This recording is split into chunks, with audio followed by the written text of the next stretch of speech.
రేవంత్ రెడ్డి అనే నేను తెలంగాణ రాష్ట్ర ముఖ్యమంత్రిగా ప్రజలందరికీ న్యాయం చేకూరుస్తానని దైవ సాక్షిగా ప్రమాణం చేస్తున్నాను.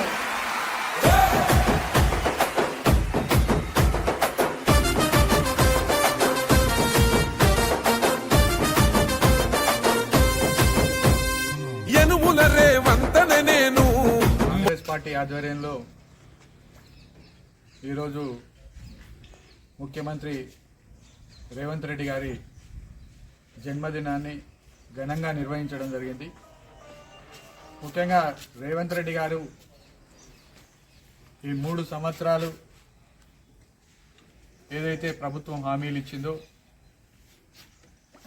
ఆ దేవుడు దైవబలం ఇచ్చి ఆ హామీలన్నింటినీ నెరవేర్చాలని, అదేవిధంగా ఆరోగ్యాలతో పాటు ఈ పేద ప్రజలకు అండగా ఉండి ఈ రాష్ట్రాన్ని సుభిక్షంగా నడపాలని ముఖ్యమంత్రి గారిని ఆ దేవుడు అభయ హస్తం ఇవ్వాలని, అదేవిధంగా దేవుని ఆశీస్సులు కూడా ఉండి ఈ వర్షాకాలం కూడా వర్షాలు బాగా పడి పంటలు కూడా బాగా పండినాయి.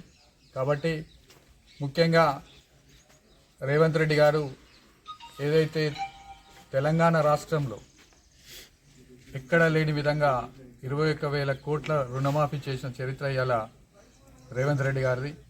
కాబట్టి అదేవిధంగా రైతు భరోసా కావచ్చు, ఇందిరమ్మ ఇండ్లు కావచ్చు, పేదలకు సన్నబియ్యం కావచ్చు, సిలిండర్ 500 కావచ్చు, 200 యూనిట్ల కరెంట్ ఫ్రీ కావచ్చు, ఇవన్నీ కూడా కాంగ్రెస్ పార్టీ రేవంత్ రెడ్డి గారి నాయకత్వంలో పేదలకు సంక్షేమం అన్న ఉద్దేశంతో, పేదోళ్ళు పైకి రావాలన్న ఉద్దేశంతో ఇలా కాంగ్రెస్ పార్టీ ఈ కార్యక్రమాలను తీసుకొని ముఖ్యమంత్రి రేవంత్ రెడ్డి గారి నాయకత్వంలో పార్టీ ముందుకెళ్తుంది. కాబట్టి రేవంత్ రెడ్డి గారికి మరోసారి కొరుట్ల నియోజకవర్గ ప్రజల పక్షాన జన్మదిన శుభాకాంక్షలు తెలియజేస్తాను.